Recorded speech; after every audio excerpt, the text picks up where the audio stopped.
after La Reforma. And then if I need to move them again, it's really easy for me. Yeah, okay. Let's just do that for now.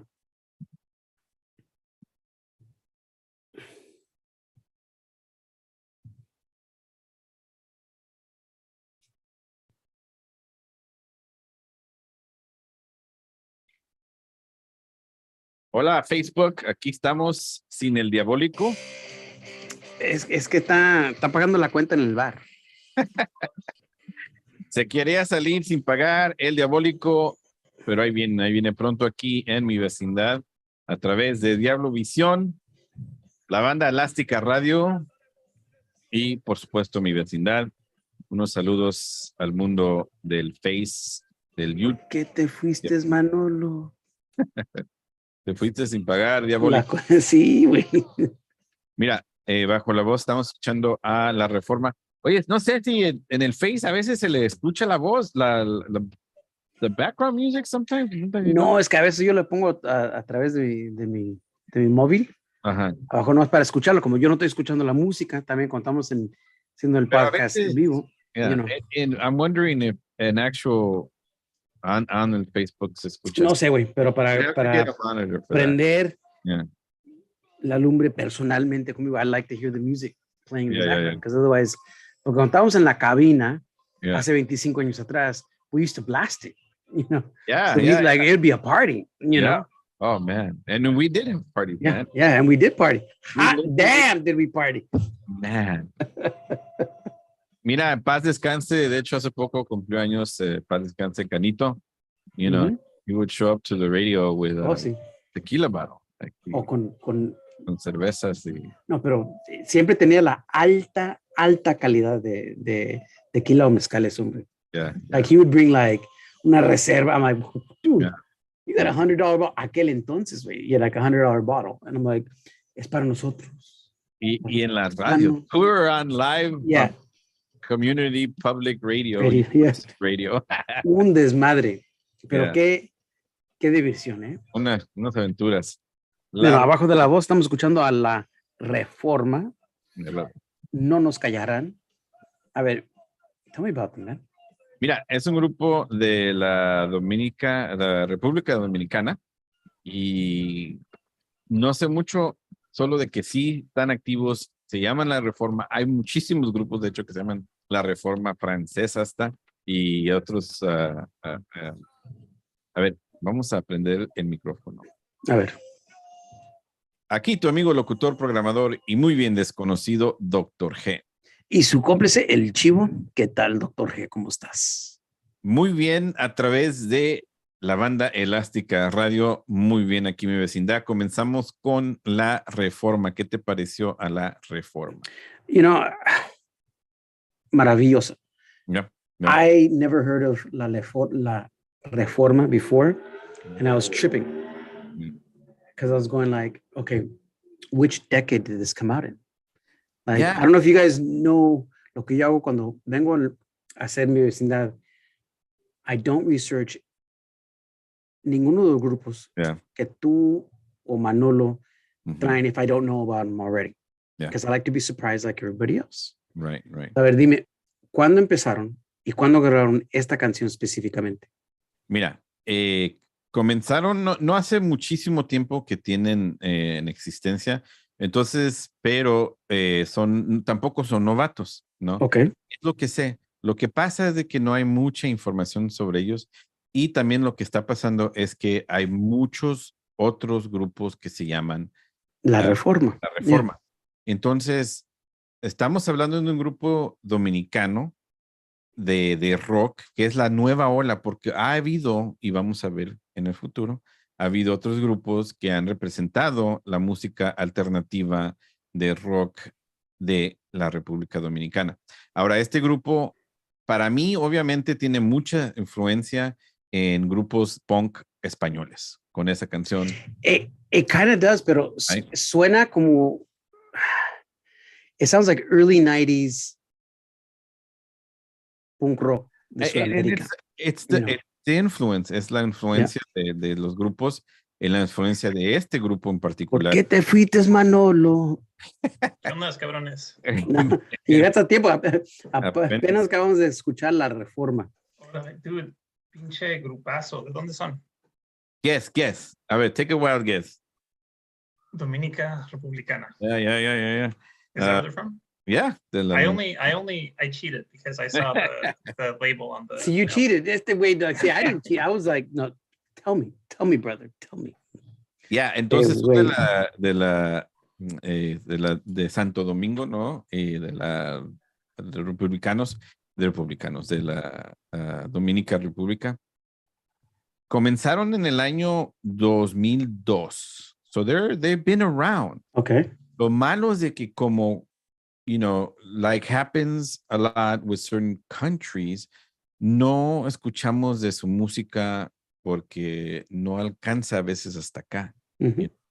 And lo malo también de nosotros, que ahorita tengo muchos años que ya no veo y leo Mexican rock and roll, so I'm not even sure what's out there, So, but a través del red nos dio una reta diabólico said, let's think about Afro-Latino influence en la música de rock. Con eso, yeah, and I went on a search of that type of influence.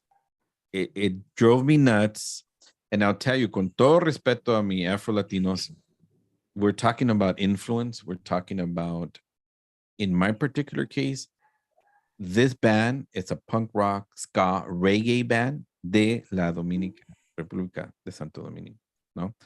Entonces, para mí hay mucha influencia porque geográficamente they're from an area that's very much Afro-Latino, and I believe there's also members that are Afro-Latinos in the band. Well, hablando de eso, then I think we should switch it up again because I was going to play two of my songs, Manolo, but I think your first song goes best. Okay.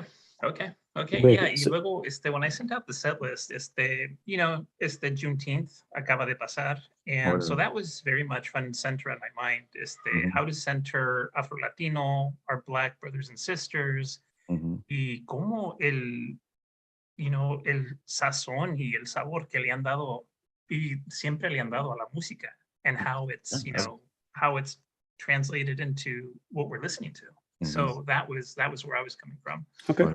Alright. So vamos a empezar estas rolas con Todos Tus Muertos, Rasta Punk Rock de Buenos Aires, Argentina.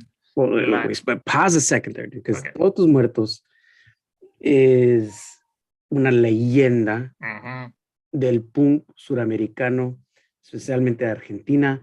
I mean, those vatos have been around since 85, 86. 85. Okay. Yeah. I mean, when we discovered him in 93, I mean, it was just like. It was one of those that nonstop we played that album. It was nonstop. Bad Brains. It shattered our worlds. It was, I mean, we were already fans of Bad Brains. Yeah. Of the legendary DC punk band Bad Brains. And when Todo Tu Muertos, it was just like, oh, dang.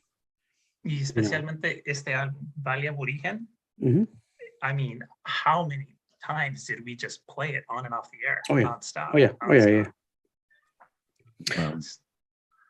So lo único que voy a decir, el nombre de Todos Tus Muertos, some of you might be familiar lo que ha sucedido en la historia de Sudamérica, pero el nombre de la banda es en honor de los 10,000 de personas que fueron asesinados bajo el dictador argentino Jorge Rafael Videla.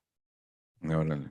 And every country down over there has had some kind of like, Anyways, esta rola, Andante, Todos Tus Muertos.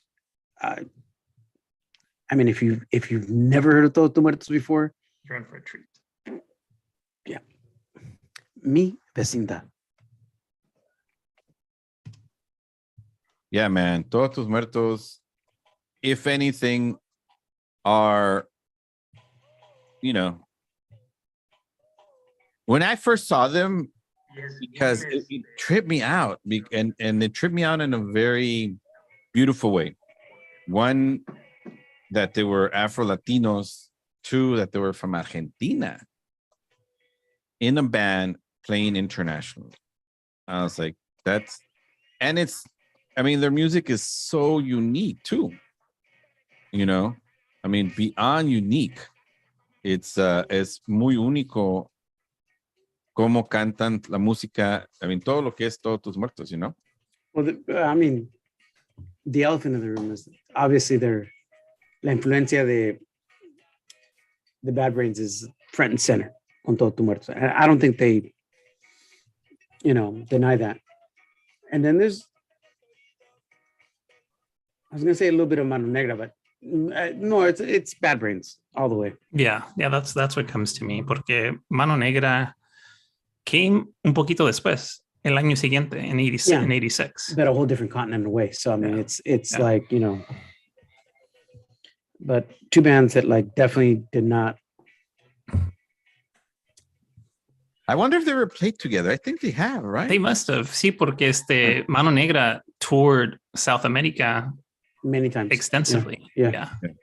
And I know, like, obviously, HR and the guys, they were all really supportive of, anything, hence HR, right? Mm-hmm. They would have collaborated with them at one point or another. Oh yeah, I'm sure they had fucking dreadlock contests. You know what? And man, dreadlock contest y el size de su churro. And I'm not talking about, el de abajo, sino el que, Oh, right. Man, una vez, I think. So, do you understand what a churro, when they call it a bat? Is that like a blunt? Es un pinche churro de forma de un bate de béisbol, ¿no? And so it looks like a damn bat, and they call it's a fucking big churro. That's what it is. It's a fucking big churro. I came, Marco Aldaco me invitó al show en el Whiskey a Go-Go de Todos Tus Muertos. I come from Northern California down to Southern California to LA to Hollywood to go see Todos Tus Muertos for the first time. He's managing, he's doing the management, right? The tour managing for the band. Next thing you know, introduce me to the band, whatever, we go to the hotel. He said, let's go, we're going to continue this party. Órale. I had some Santa Cruz Chronic, went over to him. I'm like, I'm going to share, my Chronic with these guys. Man, they were impressed. First of all, Santa Cruz back then in the 90s, we're talking about mid-90s. Yeah. But it was like un churro. It was like, whoa, these guys were like nothing, man. They were like, pero se lo fumaban tan sabroso that I got jealous. I was like, damn, these guys get it. So that was my experience. First time meeting Todos Tus Muertos. Dude, I just had visions of you showing up with weed. And I'm sure you probably brought like an eighth or whatever. And I'm just thinking that these guys just smoke for days. To them, you show up with that and it looks like a dime bag or something. Yeah, you're right. Yes. Absolutely. Exactly. Yes. To us, it was like, fuck, it's like, it was an investment, right? It's investment, and yeah, you're right. To them, it was like, it's like nothing. Hey, I'm going to be right back. I just jumped on right from my meeting, but let me get some water. Okay. Todos Tus Muertos y ahora escuchamos a Mano Negra. King of Bongo. Salud. Delicious. Gives you strength. It does. Oye, Mano Negra. De hecho, Manu Chao had a birthday just yesterday or the day before, or maybe really? Something like that. Yeah. Happy birthday, Manu Chao. Es otro de esos grupos. Fíjate lo bonito de mi vecindad. Tocamos, nos dio la oportunidad la radio, la colaboración contigo, el Diabólico y todos los otros, ¿no? Porque había bastante gente que nos apoyaba, ¿no? Que nos traía música, que nos prestaba música. La chancla voladora, el bolillo, Pachuli, you name it. Like. Y el Panchito, ¿te acuerdas del Panchito? Yeah. Y lo bonito es de que la música era tan ecléctica y a la vez bien diversa, porque estamos hablando de Manu Chao, de Mano Negra, unos franceses que cantan en español, en francés, en inglés y en árabe. Mhm. You know. Well, kind of.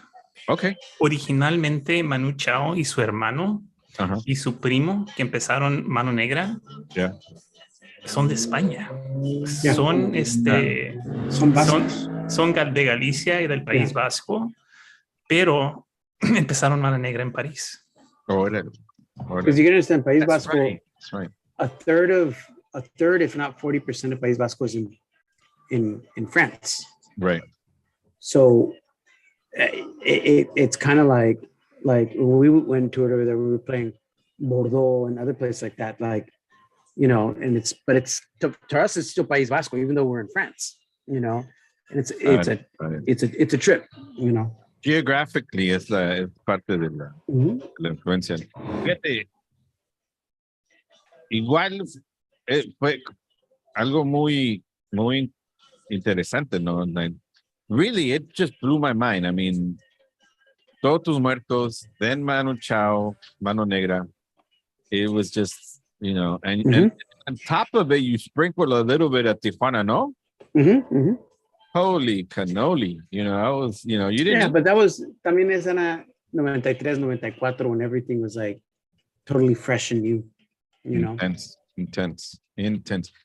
Mano Negra, King of Bongo. Vamos a tener que explicar por qué Diabólico escogiste esta canción. Okay. ¿No? Porque, pues, es obvio, ¿no? Es muy obvio. Pero, ¿qué es lo que estabas pensando? A ver, mic's on. Ok, acabamos de escuchar a King of Bongo de Mano Negra, del álbum King of Bongo que salió en el 91.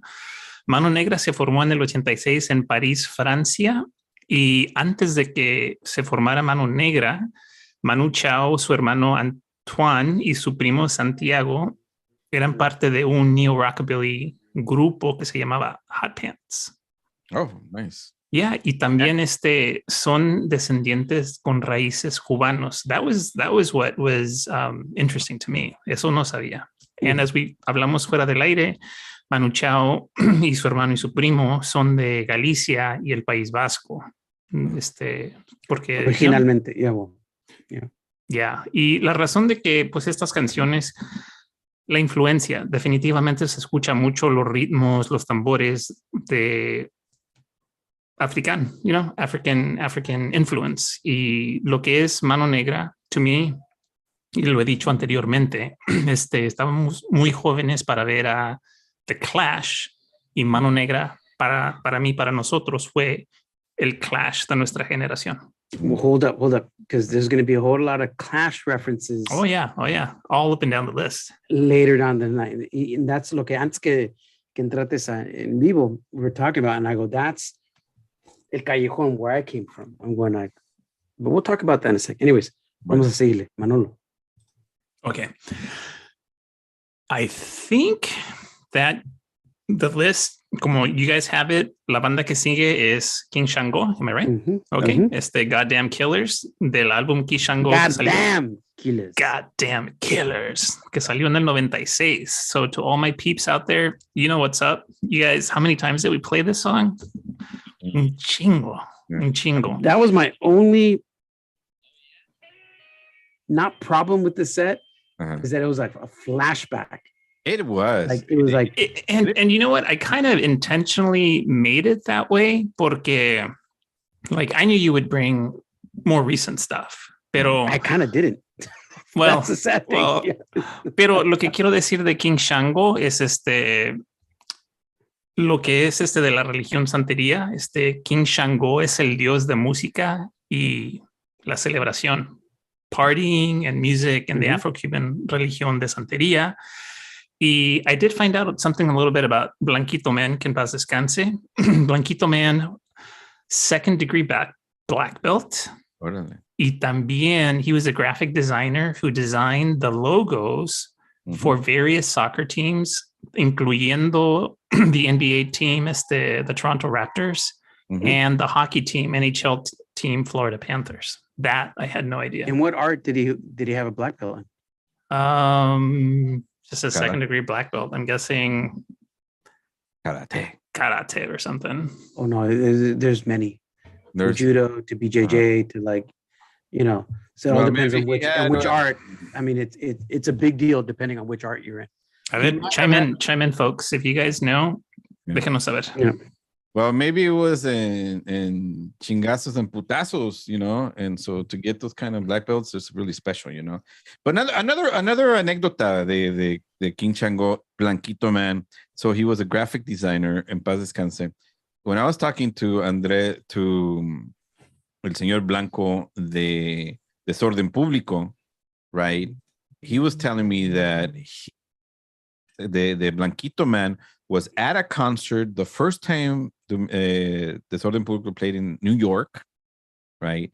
And that Blanquito Man was wearing a T-shirt he had made from kind of like what Gabby does. She makes her own T-shirts. De Desorden Público. De los venezolanos, and that the band saw that, and he was like, "Oh, holy shit!" And it's like, and it was Blanquito Man doing his thing. He was designing stuff, and they caught their attention, and that supposedly, according to Desorden Público, was what influenced Blanquito Man to become leader of King Chango and to make music. Y también el Blanquito Man tiene raíces de Venezuela. De Venezuela, exactamente. New York, pero raíces de Venezuela. Venezolano. Sweet. Seguimos. Goddamn killers. Mi vecindad.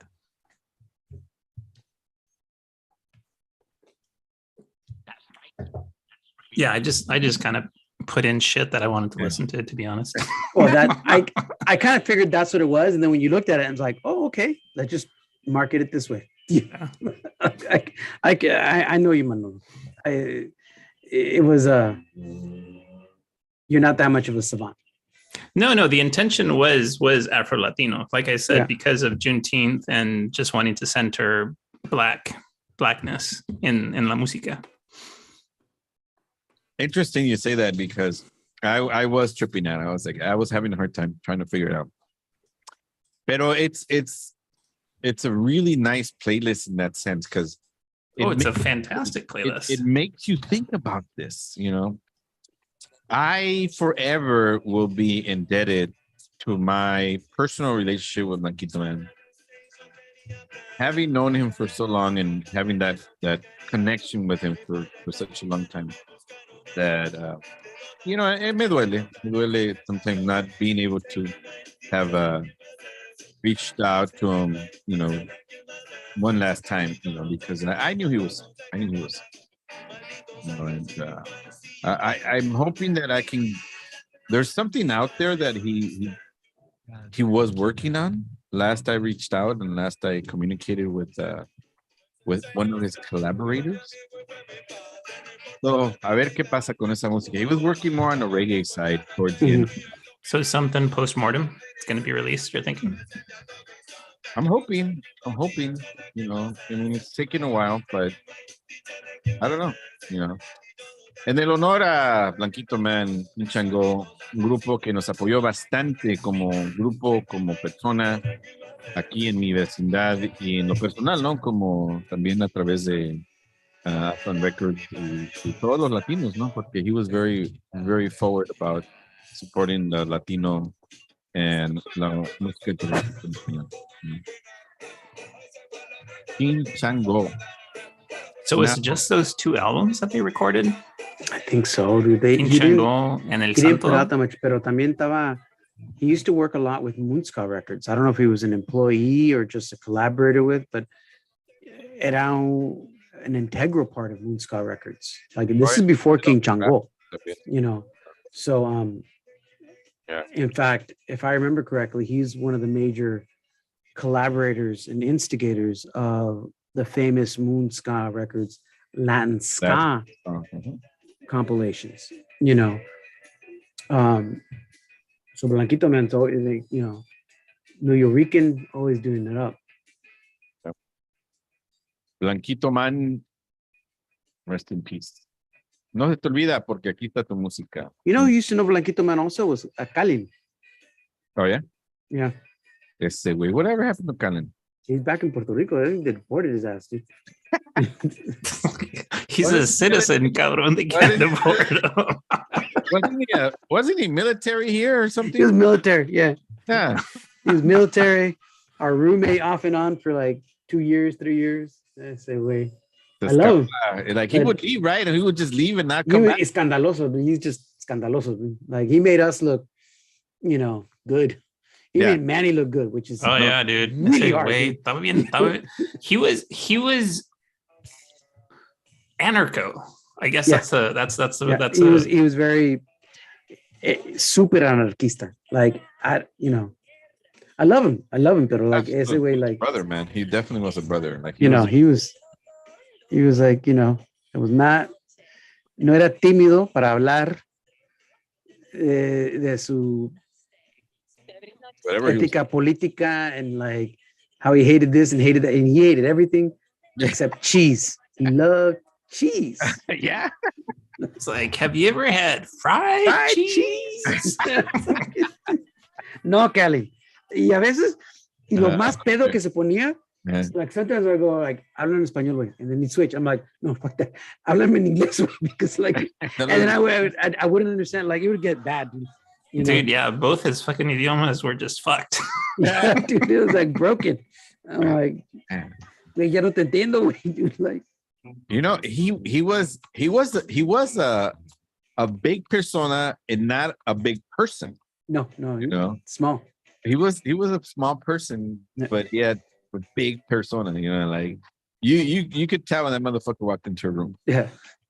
Like it was obvious. He had that kind of aura, But cuando it, like behind the scenes, he was a pana, Yeah. Brother, he was like, he's crazy, dude. He's crazy. I don't know how many bands he helped us. De Puerto Rico, de Cuba. Yeah, he was always turning us on to good shit. Yeah, he was just like Lo Podrido. I mean, he turned us on to so many groups, and New York bands. Like, he was a huge fan of like Madball, Agnostic Front. Like, he was a hardcore kid, Pero yeah, it was a trip, dude. Los Pies Negros, like a bunch of bands. Like, he's the one that like turned us on to todos esos grupos, And that, what was interesting is you met him in Chole, didn't you? Yeah. Or in Gonza. Gonzales. Yeah. And we became friends. He was buying records off us. Remember in our distro? Oh, yeah. Yeah. He loved that Spank My Monkey shit. Yeah. Yep. Turn it on, Mike. Okay. Acabamos de escuchar a Paracunatana de Aterciopelados del clásico álbum del 97, La Pipa de la Paz, rock alternativo colombiano. Interesting, antes de que fueran Aterciopelados, que se nombraron eso en el 93, en el 90 se conocían como Delia y los aminoácidos. Corazón en la mano, man. That's the album that just did it for us, because, how we got Aterciopelados. Pero cómo se evolucionaron con la música, ¿no? Because from being a punk rock group. Yeah. Tiempo, it just evolves, So, 11 álbumes hasta la fecha. Sacaron un álbum hace 2 años y ahorita, al momento, están en gira en Europa. Yeah. They're still doing it, man. Nice. Good for them. Más de 30 años. Good for them. Man. One of the most impressive female vocalists. Mm-hmm. Andrea, yeah. And also a front person for a band. You know? I mean, on stage, she kicks butt, man. She is, man. ¿Te acuerdas cuando tocaron en Bottom of the Hill? Was it? No, it wasn't Bottom of the Hill. What was it? In Great American Music Hall, wasn't it? No. Slims? Yeah, maybe Slims. It was at Slims. It was a Slim, because Slims had that really tall stage. Remember? Oh. And so, and and I remember it was because a hall is like a big rectangle, right? And I remember being backstage with them, and at one point they get on stage for the first time because I think we were trying to collaborate with them with Aslan. Anyway, she was wearing these like high top type platform shoes, right? Y ya está alta y flaca to begin with. And she was, so she got on stage, and I remember her like just fucking kicking her leg out. It was like 3D, it was just, I don't know what I was on, but I had a really good time just listening to them, and live they are the shitsney. Si no han visto a Tesupelados, check them out. They still rock and roll. They still are doing it up, and you're right. 11 albums después siguen con la música muy ecléctica, muy alternativa. Ahora, why that song? ¿Esa? Esta canción y la de Mano Negra fue por the bass and the drums. Okay. The percussion. Yeah, the Afro beats. Okay. Órale. Gracias por comenzar este set de esta manera. Vamos a seguir. ¿A dónde vamos, Chivo? Where are you taking us next? I'm going con los Cadillacs with probably the most overplayed and famous. That was going to be my question. Why this song? It was why not? I mean, you could not escape esta rola. Que era el 94. Dude, even the white boys know this song. Yeah, no, it was massive. Yeah. So it was an obvious choice. I mean, that you got to point out the elephant in the room. You mentioned a couple of bands antes, okay? And Manolo mentioned The Clash. Mm-hmm. Dr. J and me were talking about The Clash earlier because Joe Strummer and The Clash were heavily influenced by the Jamaican rocksteady roots that were going down in Inglaterra and Londres. In fact, they recorded 2 albums in Jamaica. They flew down in the late 70s, early 80s to record in Jamaica. Were they doing those things that you were talking about, G? Were they called baseball bats? So I'm sure they were. Watch any documentaries on The Clash, and it got to a point to where like they were almost killed in Jamaica. Damn. Because they're crazy white boys, but they were trying to live the life. And you're going to see influences The Clash throughout the whole set. And one of the major ones, obviously, is Los Fabulosos Cadillacs. They've never denied it. Yeah. Okay. Now, this rola de Los Cadillacs probably broke them out to world status. Yeah. El Matador. And this is one of the few songs where they don't play into the Clash raíces. They play into some like heavy percussion. Yeah. Very like Afro beats, the beginning, dude, especially the beginning. So to me, it's like I wanted to keep it in the same. Does it make sense why I'm going with this song in particular? Yeah. Okay. But you're going to be hearing The Clash a lot throughout this playset. Bueno, Los Fabulosos Cadillacs con la canción El Matador que salieron en 1993. It's the album, it's the song that actually broke them out into superstardom. They already were, but a un nivel diferente. Matador, Los Fabulosos Cadillacs. Aquí en mi vecindad, la banda Elástica Radio. Dude, this fucking album, Vasos Vacíos, dude.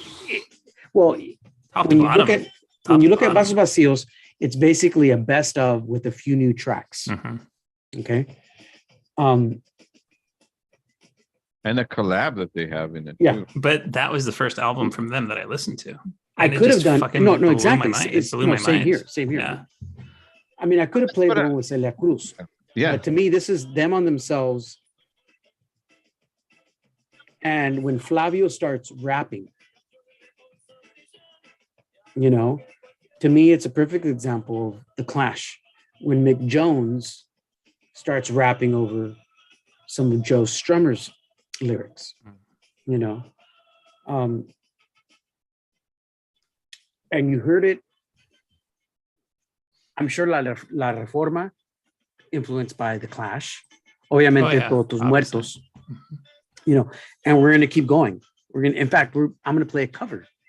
One of the bands that I chose does a cover song of The Clash, So to me, it's like, I know we have. It's a the group of reggae Clash. that Yeah. God, that all of it that created The Jamaican, the Cuban sounds, the Puerto Rican sounds. the little dub even, yeah, and yeah, it's there was all these albums, especially this one, I think, had a lot of influence in how Mi Vecindad built itself. Mhm. It was a brilliant time in the early 90s to mid 90s when la escena alternativa in inglés was really starting to peter out. I mean, all the groups that we had grown up, like Manolo and I going to see them, they were already all selling out, or getting so big, and it started getting switched to where this scene was really fresh for us. Well, Era esto y punk rock. This and punk rock. Yes. Yeah. And they were pretty mellow. They were still pretty like gente, because this is the argument. We're going to keep going on back with the Clash on this, but like it all comes down to like you maybe seen that like el corazón nuestro de nosotros is punk rock, and I mean that with not con una cresta, pero el sentido inside of a DIY, angry as heck, and we're going to yell at everybody. Punk rock. It's attitude, the mindset. It's attitude. I mean, I'm not talking about you have to sound like. If you notice when I talk about punk rock, I don't really talk about the Pistols because that was a lot of attitude with not as much substance. You'll never be able to convince me that. Oh yeah, but like you'll never ever convince me that lyrically the Sex Pistols were above the Clash. That's impossible. Joe Strummer is, Anyways, Los Cadillacs. Like right now, we're listening to the part where Flavio's like rapping over it. And it's amazing. Yeah, I paired them up. They volleyed, Yeah. And then there was a reason why I paired it up with Scalariac. I went back to where Mano Negra's from, the País Vasco. Yeah. To hear some of Juancho Scalari's influences when he first started out. So this album came out in 1991. But they had been together since 88, 89. And you could hear in the guitar work, cuando empieza esta canción, Despídeme. Yeah, there's some flamenco guitar work, but you could also hear some like different toques from like, and these are coming from bass guys. That song was one of the ones that really surprised me because in the beginning, it's like what I heard was the flamenco influences. And I was like, okay, Hector, this is flamenco. Pero as the song evolved, then the salsa elements came in, and I was like, orale, okay, cool. I mean, right now, and how they fused everything. I'm getting fucking tasty. It was. I'm getting tasty. Goosebumps only because I think Scalariac should have been way bigger than they are. That's I think they have a lot of like respect now, and they're getting a lot of notoriety now. But we're talking 30 años después. These guys have been doing it. Are they still just around? Just as long as Scape. Are they around? Scalariac with Juancho Scalari is doing his own stuff. Okay. But they haven't done anything like Scalariac was around for almost 20 years. Yeah. And they still do stuff here and there. But Juancho Scalari, the singer, still does stuff with like, he's almost like another Charlie. He just does not stop, Yeah, I got to say this song surprised me because at first I was like, "What's going on, Hector?" But then I was like, "Oh fuck, what is this?" Well, you got to put it in this context. This album came out in 1991, but I think they wrote the song in like 89. Okay, País Vasco. So that's where you could kind of like, okay, you know, they're definitely being influenced by like, you know. And once again, about this song in particular, I'll be right back. It's a call out. It's a call out, an acknowledgement. So the lyrics for me stood out a lot in this. Oh, it's a beautiful song. I've been diving into a lot of Scalariac and Juancho Scalari stuff. Right. And I know some people are going to get upset, but I think they're a lot better than Scape as a catalog, you know, and I'm just really surprised that they didn't, you know, and I've played with members of Scape, you know, I actually lived with one guy in Valencia for like a month. You know, it was me, Bolillo, and the rest of the Heavers with the bassist of Scape for like almost a month, you know, and I think Scalariac is better now, you know, like that's a woo. And Scape also has a more, I think. Oh shit, Hector's talking some masa. No, I'm being polite, dude. I'm just, you know. I think it's a different type of tone. Yeah. And also how they carry themselves. I believe, you know, they're a little, you know, one's a little more. Scalariac is definitely more reggae, ska, traditional, you know. Turning on mics. Okay. Eso fue Despídeme de Scalariac. Esa canción salió en 1991, but I think it's a couple years older than that. Despídeme. Manolo was talking some masa before, saying, what's up with this flamenco stuff? And I'm like, nah, man, listen to it all the way through. Listen to it all the way through. Exactly. So what got my attention in the beginning was the flamenco guitars. And I was like, Hector, where are you going with this, bro? Yeah. Pero as the song evolved, all of a sudden, especially when it cuts into the salsero part of the song, and I was like, oh my God, dude, this is fucking tasty. No, Scalariac, dude, is one of the gems en los últimos 4 o 5 años que estoy aquí en mi vecindad that I'm like really pissed off that we didn't know about it back in 93, 94, 95, because they were around. And how come we weren't playing them? You know? The internet wasn't as big. No, because this song was from 91. So think about it. We would have been playing the mess out of this horror. Oh, yeah. Oh, yeah. Gotta hope we got. Anyways, antes de eso, los Cadillacs. If you don't know who the Cadillacs are, you're under a rock. Yeah, you're under a rock. No, you're fucking at the bottom of the sea. Yeah. So now I'm going to play a couple of gems. Really? Mm-hmm. Los Rabanes. Mm-hmm. We were fans of, like legitimate fans of. Right. Los Rabanes. And I don't know who got este disco en específico. No sé, I don't know if it was you, Manolo, or one of us got it. One of us got it, yeah. And we were just like, what is this? Okay. And we were playing it, like the mess out of it in mi vecindad. And then we found out que iban a tocar in San Jose. Yeah. And we all went up. Fanboyed the fuck out. And we partied in the street with them. Oh yeah. We got them. We got, I think one of the guys couldn't perform or some shit. No, they were so drunk. Anyways, it was really, I was delighted to revisit them because it had been years since I had thought about Los Rabanes. And I'm sure you guys, when you guys heard it, you'd be like, wait a minute. Anyways, de Panamá, Los Rabanes. ¿Por qué te fuiste, Benito? Mi vecindad. Yeah, I think that there's a certain intensity to all these songs that carry that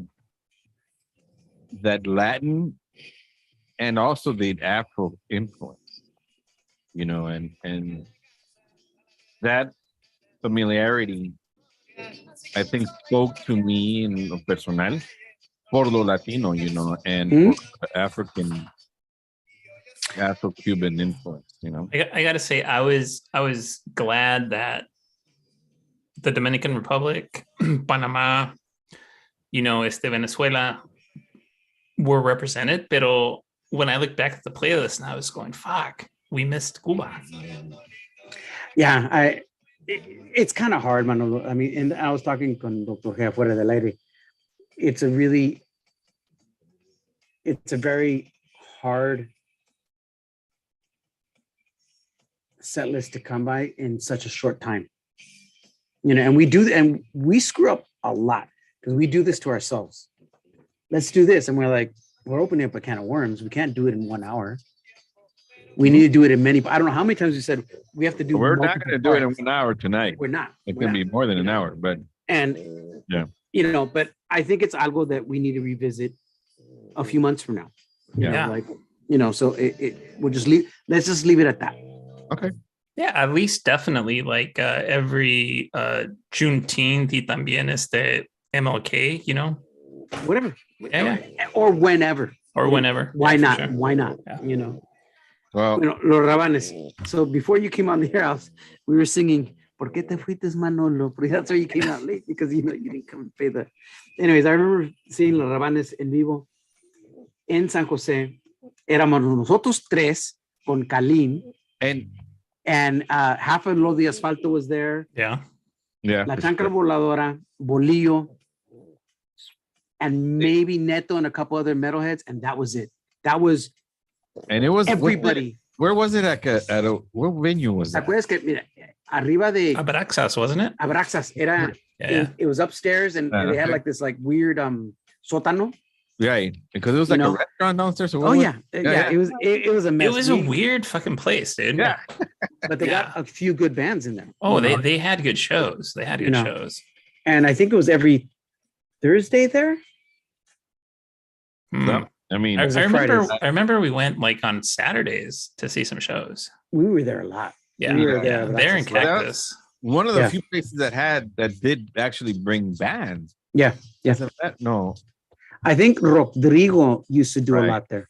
I don't remember, but even even La Castañeda played there or something. Yeah, quite a few bands. And then we saw Víctimas, Doctor Cerebro, not at that venue, but at someone down the street.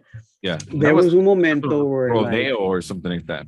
There was un momento en los 90s where we would start en un miércoles en el show de mi vecindad, and we knew where all the shows were at los jueves, viernes, sábado y domingo, because domingo terminábamos en La Rocola in Berkeley, and then the only days off would be Mondays and Tuesdays.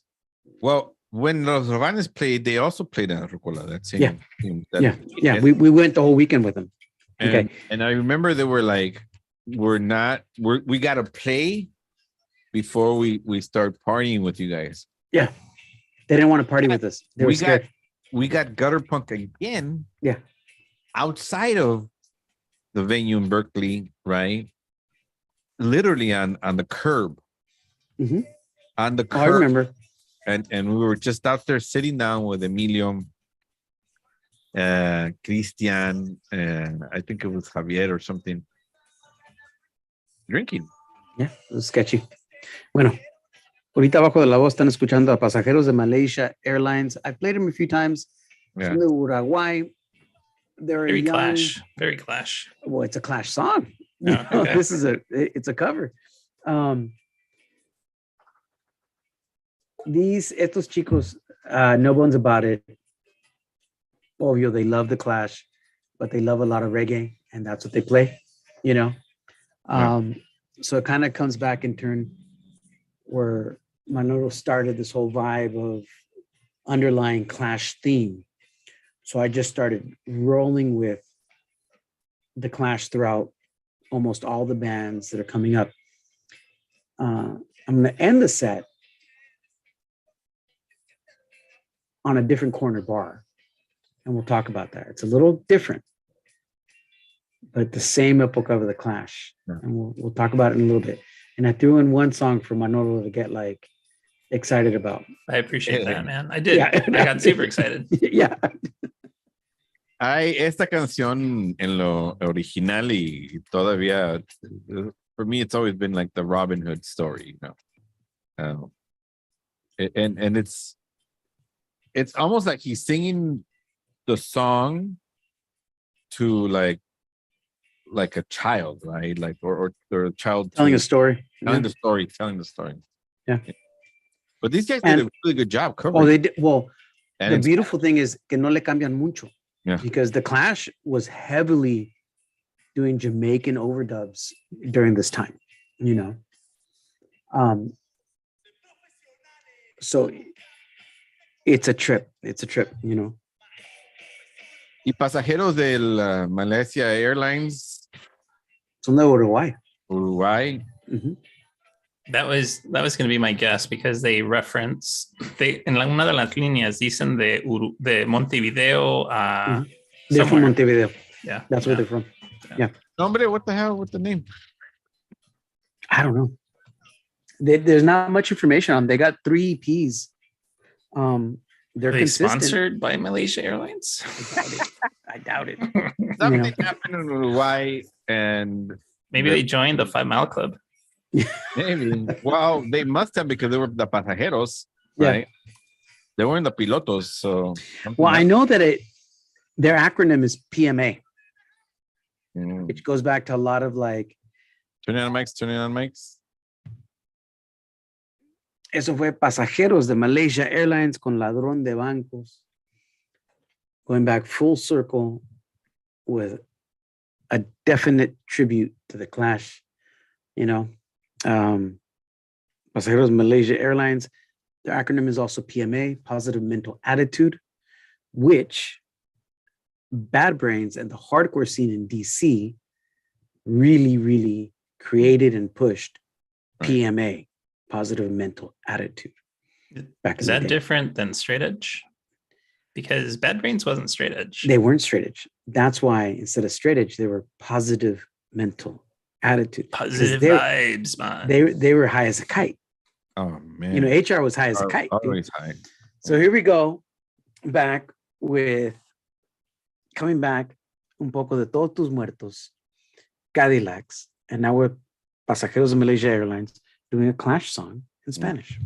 Mm. You know, They did a great job covering. great job. They if si te gusta Jamaican dub with a little bit of heavy dose of Clash, that's what Pasajeros de Malaysia Airlines is.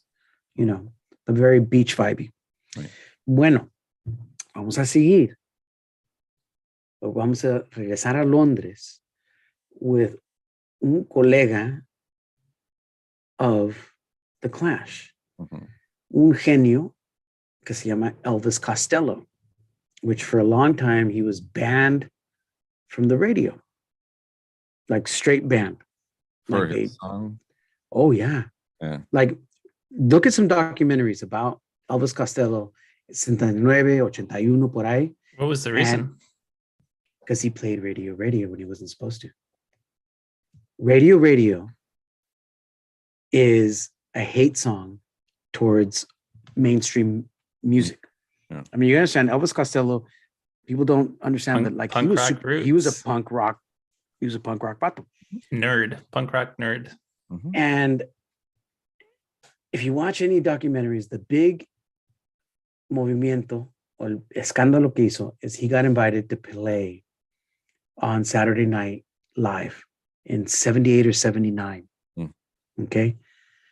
And the producers and his record label and everybody told him exactly what to play off his album. He got pissed and he said, yeah, fuck you, yeah, whatever. And if you watch the video, he'll start playing it, empieza like, and this is all live. He starts playing it and I forgot what song he was going to go into. And then he stops and he starts dropping F-bombs, says no. And he tells his band, he goes, Radio. And they played Radio. Nice. And then they were banned and they weren't allowed on the radio. And the record label dropped. I mean, it was like end of his career for like 2 years. Dude, that's punk as fuck. Okay. Esta colaboración is Elvis Costello and the Attractions with Fito Páez. Yeah. Doing Radio. So Question. Yeah. Who is singing? Fito Páez is Fito singing Pa- most- Dude, he Yeah. sounds like Elvis Costello. just like Elvis Costello. Yeah. Now, G Mhm. is saying like Elvis and especially the Attractions had a lot to do with this whole tribute album. Well, but see, so it's not a tribute album. Well, it's not. It's collab. It's a collab, right? It's when this album came out, the reason it's called Spanish Model is because the idea of Elvis Costello collaborating with Latinos, like that's exactly what happened.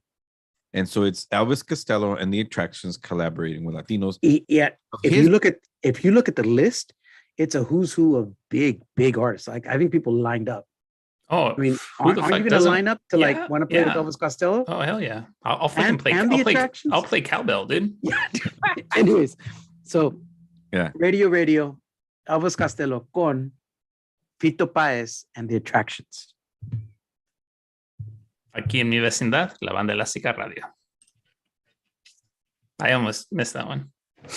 I went off a little bit of the Afro Latino, but everything I've read about and heard about.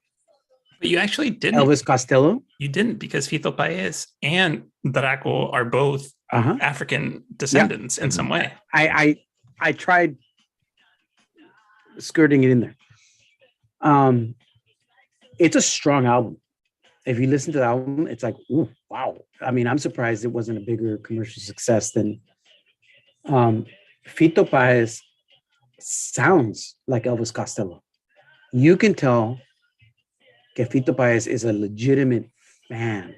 Dude, I love the outro, dude. The outro, I fucking was saying that shit left and right, dude. And coming up, when Draco, Robbie Rosan, does his collab, you can also tell how big of a fan he is of Elvis Costello. You can probably tell that he was extra excited. You know, it was just, I've been holding on to these jams for like 3 months, guys.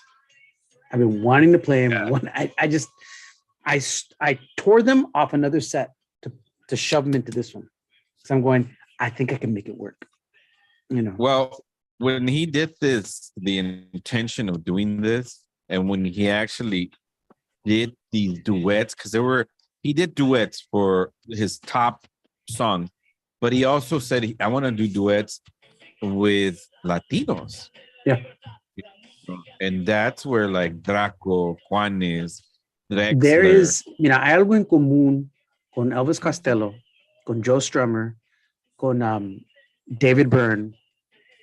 These are like white males that are super geniuses, not just in music, but just in like, and way ahead of their times, politically, ethically, culturally, Yeah. And that's him in the background. If you see the background vocals, that's Elvis. Yeah. And so, I mean, and it was an interesting way it was also launched. Mm-hmm. I think the Latinos who were participating, incredible musicians, but I don't think the media didn't know what to do with it. Yeah, they don't know. It's like, because if you think about it, how many people have heard of this album called Spanish Model by Elvis Costello? I me le topé. It was not from, I was like, what the? Yeah. I was like, how come this wasn't being like blasted? Exactly. I mean, you have Juanes on there. Yes. I mean, okay, listen to this song. Draco adds a sleaziness to it, right? Up on the vocals. To where I had to go back and listen to the original to see if he changed it too much. And Draco didn't. Yeah. It's just his delivery of the vocals make it sound even sexier. Mm-hmm. Pero no cambió el and that's what I'm going. I gotta listen to both of these Elvis songs. Yeah. Nina Listen to it. Doesn't really change it too much. I think what he did is that he embraced it. Yeah. Like, in other words, esto no es forzado. Yeah. He's like, no, I want to do that song. I like it. I love Elvis, and it comes across, especially like when Fito does radio. You get goosebumps. You're going like, "Vato, man, how many decades have you been waiting to do this?" Like I'm gonna say that he probably had his choice of songs that he wanted to do because Fito Paez, yeah. Well, not only Fito Paez, but also Draco. Because I'm thinking, like, you know what, Draco, for a musician and an artist, he is a fucking artist. So people want to cover him. Yeah. So just as much as Draco wanted to cover Elvis, I'm sure Elvis wanted to work with him. Draco. Yeah, exactly. And that's why I picked these songs. I mean, the Juana song is good too, but I first heard about this album because I was following Nina Diaz from Growing in a Coma, and she was doing, she's doing her solo stuff, and she came across this project, and to be selected to participate in this project, and that's when I first heard about it. I was like, really, this is happening? There's artists there that I don't really am familiar with, but no, but I'm sure they're in sus regiones, they're big. Yes, but I mean, exactly. But there's a couple of huge heavyweights in this.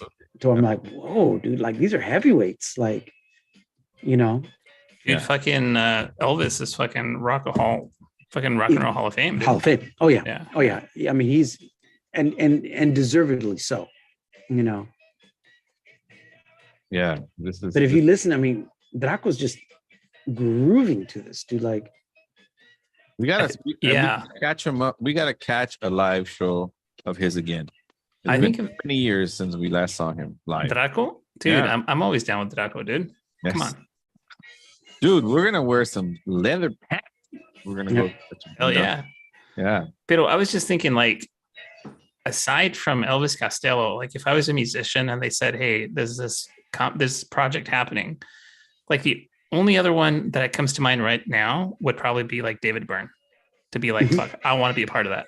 Yeah, absolutely. Because Joe Strummer's been long dead, but like those, yeah. And that's why I mentioned esos tres specificamente. Yeah. I mean, because, and guess what? They're all punk rockers. Yeah. Yeah. Yep. I was thinking the same thing. David Byrne would be the other person. And he has collabed, actually. He has a fucking label. Yeah. Oh, David Byrne's a genius, dude. A genius. Turning on mics.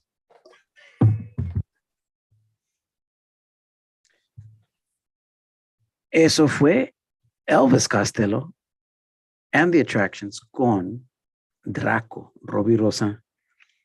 Dang. I had to go listen to that song, the original version, because it'd been years since I listened to the original one. Porque había momentos I'm going like, man, Draco's sleazing it up in a good way. He's making it sound like, dude, he's sounding so nasty, sexy. So sexy, dude. So sexy. And so I started like thinking like, wow, did he change it too much? Homie didn't change it hardly at all. Para nada. I think it was just like he was busy dancing. Oh yeah. Touching himself, Yes. Like wearing leather. Wow. Just like that. He was doing it just like that. Just like that. Exactly. With that. And who's gonna stop him? Elvis is gonna stop him. Elvis is gonna go, he's gonna take off his glasses, clean it. He's like, my glasses got foggy there for a sec. Exactly. Antes de eso, Elvis Costello and the Attractions con Fito Paez doing Radio. He sounds is it Afro inspired? Yes and no, but Elvis Costello was such a force in the 70s, and he also embraced the Jamaican sound from Londres at the same time as the Clash did.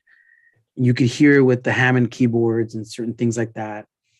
To where cuando Draco was singing that version, I'm going like, man, it almost had this like Blondie feel to it, like 70s Blondie Rapture type, sexy, sleazy, a lot of cocaine in a bad disco with the Ramones and Talking Heads.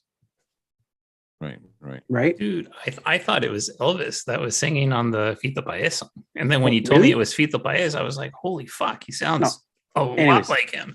Si tienen oportunidad de escucharle, es un you know, como dice Doctor, it's a collaboration, Elvis Costello, con un chorro de artistas latinos. Juanes is on there. You know, I mean, it's all Elvis Costello songs. It's a pretty neat compilation. If you're a fan of Elvis You Costello, gotta check it out. you got to check it out. You gotta get It's pretty damn neat. Yeah. Anyways, Anyway, se nos pasó mucho la hora. Dude, So I've what been having fun. such a great time tonight. Yeah. Yeah. That's good. That's you know, Dude. and it's so it's we beyond the hour. Perdón, Emilio, la banda elástica radio. He's having a great time. He's having a great time too. Un abrazo y un saludo al Emilio y a María, la banda elástica, aquí a través de la banda elástica radio. Esta noche vamos a terminar porque ya nos pasamos de la hora y esta noche terminamos con un grupo que se llama Toque Profundo. Mm-hmm. Toque Profundo. You're going back to the bat. I'm going to the back. You know why? Porque cuando nos dio ese reto el diabólico, yo inmediatamente pensé en las islas y dije, pues, ¿qué está pasando con el rock alternativo, con el rock, con el punk? Todo lo que es la influencia rockera en la República Dominicana. La República Dominicana. Dije, ¿qué? What's going on? Turns out, there's been Toque Profundo since 1989. Oh, Have been doing their punk rock alternative, bien rock en español, ¿no? Desde el 89 en la República Dominicana, Santo Domingo, representando esta noche para mí, que fue algo muy especial, representando al afro latino. Y les digo que the front person of this band is an Afro Latino, y no hay muchos Afro Latinos que vemos, por decir, que have access to seeing them, you know. So, un placer muy bonito, y con eso terminamos esta noche a través de mi vecindad, Toque Profundo, representando esa música alternativa de la República Dominicana con la canción Mi País. Que es How old is this song, dude? Man, this song is probably from the 90s, you know. Was it written after a hurricane? You know what? I don't More than know. likely. Yeah, because when I was listening to the lyrics, I was like, 92. okay. Because honestly, when I was listening to the lyrics, Mhm. for some reason, the hurricane in Puerto Rico came to mind. Right, Yeah. right. Yeah. Well, I mean, you can take una lancha from the Dominican Republic to Puerto Rico. In fact, Kalin used to tell us that he used to go and get drugs that way, you know, all the time. Or he used to flee Puerto Rico for a minute, for a hot minute. Why is he in this conversation all night? I don't know. Kalin, un abrazo fuerte. Un abrazo, Love you, bro. Un abrazo, man. Terminamos Toque Profundo con la canción Mi País. Mi vecindad. Hasta la próxima. Agur. Se cuidan, raza. Buenas noches.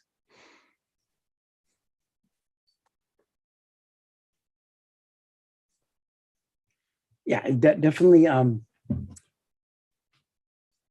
very unique set that needs to be taken with respect and like approached again on some other avenue.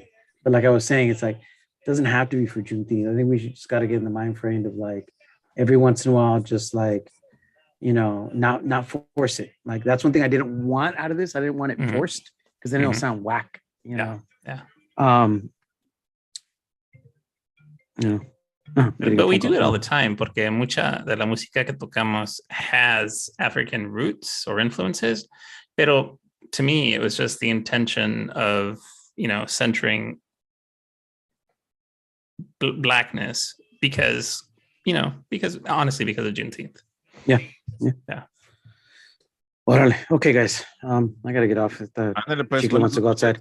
I'll send a random set for tomorrow. I'll switch it up back to like more middle ground. Órale. Okay.